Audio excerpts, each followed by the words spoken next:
If history has taught us one thing, it's that gamers will get mad at anything. Sometimes over very understandable things like deceptive marketing and predatory in-game monetization, but mostly over really stupid shit like puddles, reused boat animations, and women. The history of video game controversies is not really a fun one at all for the most part, to be honest, because as we all know, the gamer, when threatened, will always bust out their most reliable tool, the death threat. I'll come out my house and I'll break your fucking legs!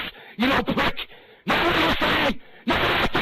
There have been a lot of really terrible things in the gaming industry that people have gotten very reasonably angry about, but as I'm sure we all know by now, it's always the really dumb stuff that gets people the most upset. And so today, I wanted to have a look at some video game controversies. Some big ones, some smaller ones, but mostly just ones I thought were kind of funny. So, I wanted to start with the one that will be remembered for generations as one of the most important human rights movements in history. The Star Wars Battlefront II controversy. Before the game came out, EA announced that they planned to incorporate a loot box system that would basically allow players to just pay more money to be better at the game, and skip ahead on the extremely long time it would take to do it normally. To unlock one of the more obscure characters in the game, like, you know, Darth Vader, one guy worked out in a Reddit post that in order to unlock enough in-game currency to get him, it would take about 40 hours of grinding.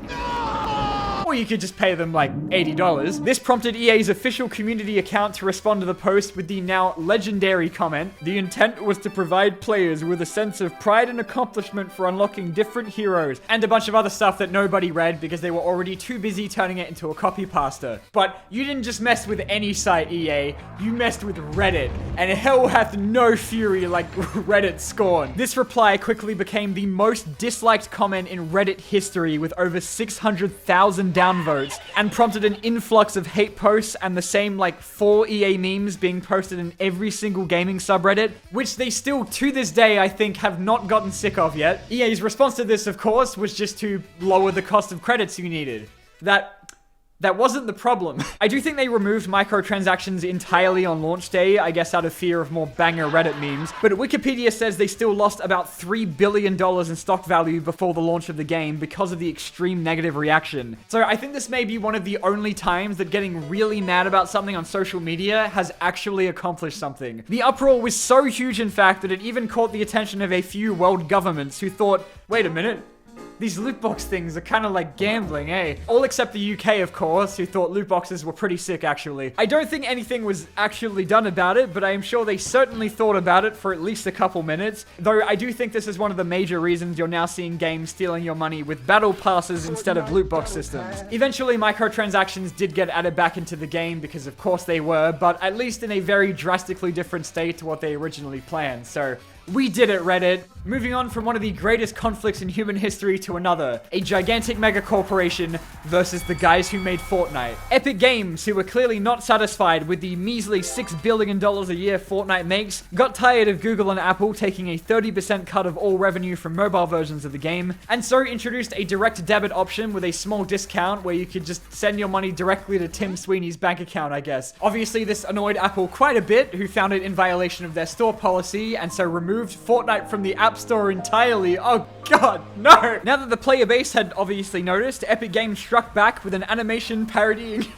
Apple's dystopian 1984 commercial called 1980 Fortnite.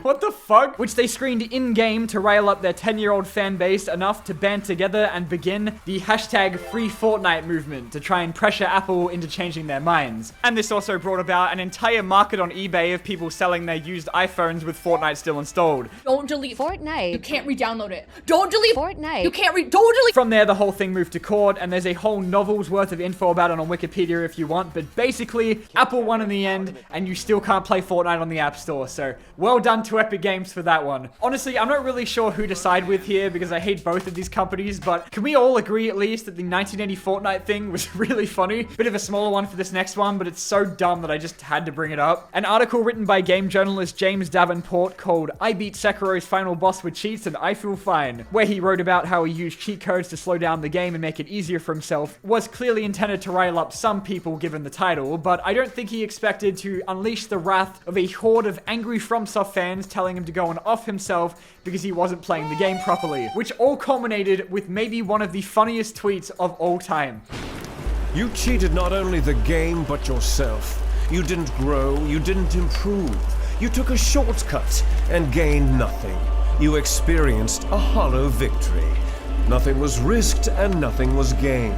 It's sad that you don't know the difference. Which itself was then clowned on by about half of Twitter, where even the official Sonic the Hedgehog account stepped in to once again show off how incredibly based it is. Okay, I know I've been looking at mostly newer stuff in this video so far, but I did want to have a look at one of the most classic game controversies of all time, and look back on the hysterical panic caused by Pokemon's immense popularity in the 90s. In my opinion, parents should not let their kids watch Pokemon, play Pokemon, buy Pokemon cards, have anything whatsoever to do with Pokemon, because the message is violence. Of course, because it became so immediately popular and kids were enjoying it and having fun, it was instantly condemned by numerous religious groups, but most specifically extreme Christian organizations, who began claiming it was promoting satanic values because I guess the series' focus on evolution goes directly against creationist beliefs or something. This character over here is called Mewtwo, and he's in this pose. Every time that you see Mewtwo, he's in this pose.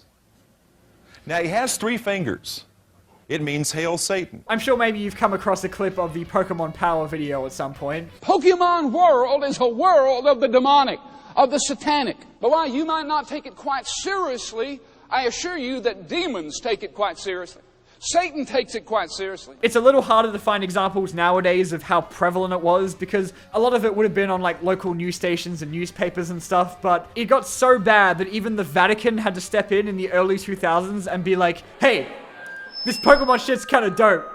Relax. Your children need to know there's a devil, and he hates them, and he wants to ruin their life. Now, I did think to start this video with the Mortal Kombat and Night Trap court hearings in the mid-90s when people were worried the games were sending their kids to hell, which arguably is one of the biggest controversies in gaming history that basically saw the creation of the ESRB's game rating systems that the people they are made for still ignore. But I basically already covered that in like videos I've done before on like game censorship and ratings in video games, so I didn't think I needed to go over it again. But despite the fact that it has been proven like 100 times that there's no link between video games and real-life violent behavior, and that gaming has become considerably more prevalent in our culture since the 90s, I'm not seeing enough movement. you still do get the occasional "is Fortnite turning your kids into a violent murderer" news report every now and then. Fox News, for example, in their infinite wisdom, once called Mass Effect a sex simulator because there are like 5-second long romance scenes in that game. And here's how they're seeing women. They're seeing them as these objects of desire, as these, you know, hot bodies. I mean, they don't show women as being valued for anything other than their sexuality. Cooper, have you ever played Mass Effect?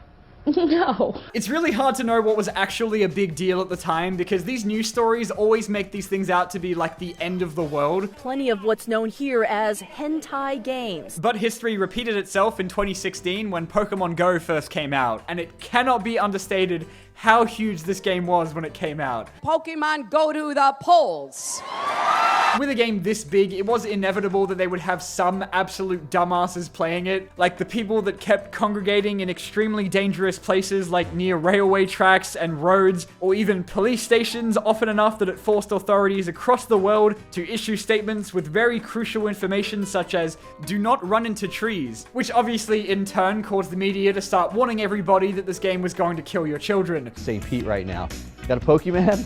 She's looking at Pokemon right now. The list of Pokemon Go related incidents that contributed to the hysteria and controversy at the time is basically endless, but a couple of my favorites include one girl in the US who went to a river in search of a water Pokemon and instead came across a dead body, a guy in Oregon that said he got stabbed in the shoulder but didn't want to go to the hospital because that meant he couldn't keep playing the game, and if you're ever feeling down about yourself, just remember that at least you're not one of the numerous people who played Pokemon Go while driving a car. This is what happens when gamers actually go outside. There were so many of these reports and incidents that even Niantic had to release an official statement to be like, hey, what the fuck? Then, of course, there was the very unfortunate issue of the seemingly randomly generated Pokestops appearing in very inappropriate locations, like cemeteries or the US Holocaust Museum. The notoriously homophobic and awful Westboro Baptist Church in Kansas even appeared as a gym, which somebody hilariously placed a Clefairy called Love is Love in front of, which pissed them off so much that they started ranting on social media about it, calling Clefairy a sodomite. Sodomite. I really doubt that any game is going to give us this many hilarious hilarious headlines and kick up that much of a stink from concerned parents anytime soon. But I wouldn't even say that Pokemon Go was the worst controversy the series has been involved in. The only one in this video that I'd say is big enough to rival the Battlefront fiasco would have to have been the enormous backlash to Pokemon Sword and Shield for a number of reasons, but mostly because of the decision to not include all 5 billion Pokemon in the game. Made much worse, of course, by the then recently announced Pokemon Home app that would allow you to transfer Pokemon between games that would now only work if they were in the Galar Pokedex. And so began an international movement some were calling Dexit, which, okay, is pretty funny, that swept across the internet where Pokemon fans united to spam every single post that the official Pokemon Twitter account made with hashtag #BringBackTheNationalDex, as if the intern running that account wasn't already miserable enough having to run the official Pokemon Twitter account. It was probably inevitable that a series with over, what, like 1,000 Pokemon now was eventually going to have to stop putting them all in every game unless you just wanted them to port the same low-quality models in every new entry. Wait a minute. Game Freak claimed this was being done to not take up too much space and also said they could focus on improving the quality of other areas of the game. Right. They also said that the models in the game were being made from the ground up, which prompted Reddit detectives to data mine the game and investigate whether they were just being ported from Sun and Moon. And so began another wave of Twitter spam with hashtag GameFreakLied. And though there was a very small effort to try and get a more positive one trending with hashtag ThankYouGameFreak, it was of course completely overshadowed by all of the basement dwellers. They did eventually add more Pokemon to the game through the DLCs, but because that was behind a paywall, I imagine that probably didn't help things very much. I do think we can agree that it's understandable why people were upset about this, but I think it just got a little bit out of hand. Pokemon Scarlet and Violet, as far as I know, also don't have every Pokemon ever made in the game either, but thankfully I didn't hear nearly as much about that as I did people complaining about the quality of the game. And now, a moment of silence to remember the absolute disaster that was the launch of the Xbox One. Microsoft's genius plan when unveiling their brand new console included showing off such amazing features as always needing to connect to function, the fact that it would actively lock you out of playing used games, that it would always need an internet connection to play games, and that it would cost $100 more than the PS4.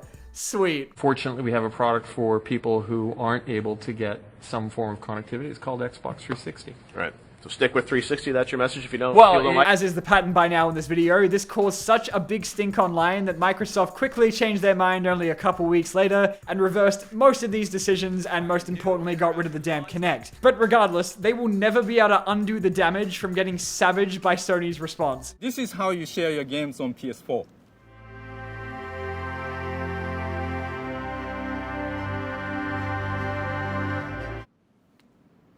Thanks. And I think that might be a good place to end it. So thanks for watching. Be sure to let me know down in the comments what other gaming controversies you wanted me to talk about. I guarantee you I read about it, but was just way too depressed about what I read to include it in this video. And I'll see you guys next time. Here's the next character. This is Misty.